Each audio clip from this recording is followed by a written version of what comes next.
പോലീസിന്റെ ഭാഗത്ത് വീഴ്ചകളും മുഖം മിനുക്കൽ നടപടികളും നമുക്ക് ഓടിച്ചൊന്ന് നോക്കാം. എന്തൊക്കെയാണ് സംഭവിക്കുന്നത്? വളരെ പ്രധാനപ്പെട്ടതാണ്.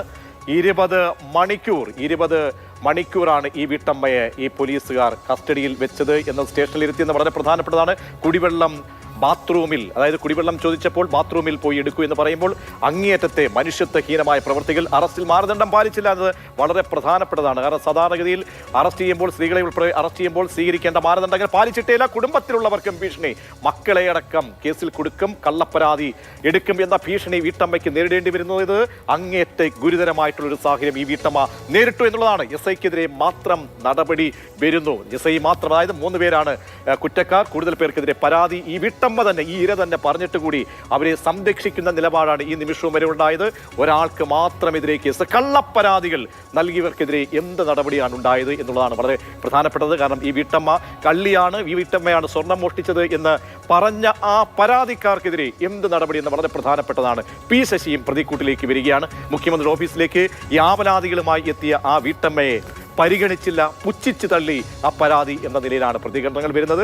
അപ്പോൾ ഇനി എന്തൊക്കെ നടപടികൾ തുടർന്നുണ്ടാകുമെന്നത് വളരെ പ്രധാനപ്പെട്ടതാണ്. പോലീസിൽ നിന്നും ദുരനുഭവം നേരിട്ട ബിന്ദുവിന് കേരള സമൂഹത്തിന്റെ അകമഴിഞ്ഞ പിന്തുണ ലഭിച്ചുകൊണ്ടിരിക്കുകയാണ്. KPCC അധ്യക്ഷനും നേതാക്കളും വീട്ടിലെത്തി നേരിട്ട് കണ്ട് ഐക്യദാർഢ്യം അറിയിച്ചു. അപലപിക്കുകയാണ് നേതാക്കൾ. ഇപ്പോഴും ബിന്ദു പ്രതിയായിട്ടാണ് ആ FIR കോടതിയുടെ മുമ്പാകെ സമർപ്പിച്ചിട്ടുള്ളത്. അതിൽ ബിന്ദുവിൻ്റെ നിരപരാധിത്വം വ്യക്തമാക്കിക്കൊണ്ടുള്ള ഒരു ഫൈനൽ റിപ്പോർട്ട് പോലീസ് കൊടുത്തിട്ടില്ല.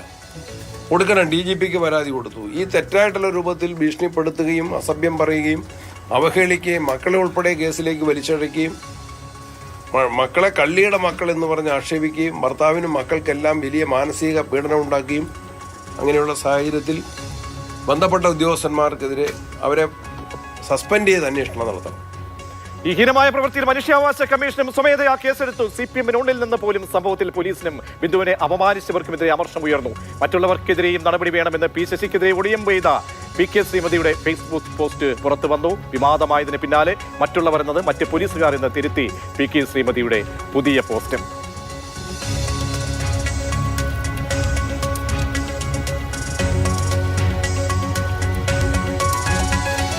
പോലീസ് മരണത്തിന്റെ നേർസാക്ഷ്യമാണ് ബിന്ദുവിനെതിരെ കണ്ടത് എന്ന് പ്രതിപക്ഷ നേതാവ് VD സതീശൻ. തെറ്റായ പ്രവണത ആരുടെ ഭാഗത്തു നിന്നുണ്ടായാലും വെച്ച് വെറുപ്പിക്കില്ലെന്ന് CPM സംസ്ഥാന സെക്രട്ടറി MV ഗോവിന്ദനും പറഞ്ഞു. വാക്കുകൾ കേൾക്കാം. പോലീസ് സ്റ്റേഷനിൽ ചെല്ലുന്നവർക്ക് കക്കൂസിലെ വെള്ളമാണോ കുടിക്കാൻ കൊടുക്കുന്നു? എന്നിട്ട് അവരെ അപമാനിച്ച് അവരെ രാത്രി മുഴുവൻ ഒരു പോലീസ് സ്റ്റേഷനിൽ ഒരു സ്ത്രീയെ നിർത്തുന്നതാണോ ഈ ഗവൺമെന്റിന്റെ നടപടി? എന്നിട്ട് മുഖ്യമന്ത്രിയുടെ ഓഫീസിൽ ചെന്നപ്പോൾ അവരെ വീണ്ടും അപമാനിച്ച് അവരെ പറഞ്ഞയച്ചു. കഴിഞ്ഞ നിരവധി വർഷക്കാലമായി ഈ സംസ്ഥാനത്ത് നടക്കുന്ന പോലീസ് ഭരണത്തിന്റെ നേർസാക്ഷ്യമാണ് ഈ 4ാം വാർഷികത്തിൽ തിരുവനന്തപുരത്തുണ്ടായ ഈ ബിന്ദുവിനുണ്ടായ ഈ സംഭവം. തെറ്റായ നിലപാട് ആര് സ്വീകരിച്ചാലും അവരെ സംരക്ഷിക്കാൻ ഗവൺമെൻറ്റോ പാർട്ടിയോ ആരും തന്നെ ഉണ്ടാവില്ല.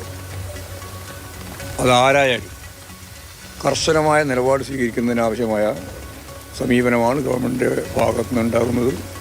അതുപോലെ തന്നെ പാർട്ടിയും അതിന് പരിപൂർണമായ പിന്തുണയാണ്. തെറ്റായ ഒരു സമീപനത്തെയും വെച്ച് പൊറുപ്പിക്കില്ല. P. ശശിയുടെ ഭാഗത്താണ് വീഴ്ച. ആരായി അങ്ങനെ P. ശശിൻ്റെ വെറുതെ ആവശ്യമില്ലാണ്ട് വർത്താനം പറയാം.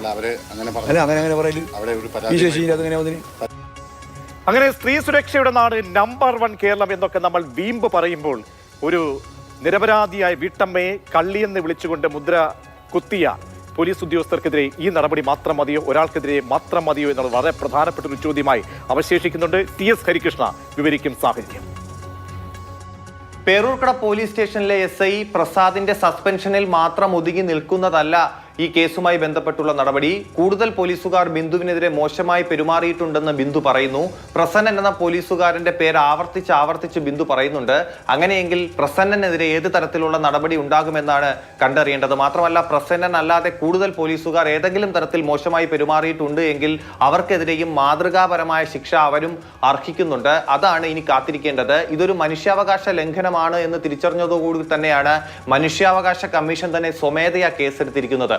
ജില്ലയ്ക്ക് പുറത്തുള്ള ഒരു DYSP ഈ വിഷയം അന്വേഷിക്കണം, ഈ കേസ് അന്വേഷിക്കണം എന്നുള്ളതാണ് ഈ മനുഷ്യാവകാശ കമ്മീഷൻ നൽകിയിട്ടുള്ള നിർദ്ദേശം. മാത്രമല്ല, തനിക്ക് മോശം അനുഭവം ഉണ്ടായി എന്ന് ചൂണ്ടിക്കാട്ടി മുഖ്യമന്ത്രിയുടെ ഓഫീസിൽ ഉൾപ്പെടെ പരാതി നൽകിയിട്ടും താൻ നേരിട്ട ഒരു അവഗണനയുണ്ട്. അത് ബിന്ദു തുറന്നു പറയുന്നുണ്ട്. പക്ഷേ മുഖ്യമന്ത്രിയുടെ ഓഫീസിൽ മുഖ്യമന്ത്രിയുടെ പൊളിറ്റിക്കൽ സെക്രട്ടറി ഉൾപ്പെടെ പറയുന്നത് അത്തരത്തിൽ അവഗണിച്ച് ബിന്ദുവിനെ വിട്ടിട്ടില്ല, കൃത്യമായ നടപടി സ്വീകരിച്ചു എന്നുള്ളതാണ് പി ശശി ഉൾപ്പെടെയുള്ളവർ പറയുന്നത്. എന്തായാലും മാധ്യമ വാർത്ത ആയതിനു പിന്നാലെ പെട്ടെന്ന് നടപടി ഉണ്ടായിരിക്കുന്നു. SIയുടെ സസ്പെൻഷൻ വരെ എത്തിയിരിക്കുന്നു. ഇനി ആരൊക്കെയാണ് ഇതിൽ നടപടി നേരിടാൻ പോകുന്നത് എന്നുള്ളതാണ് അറിയേണ്ടത്.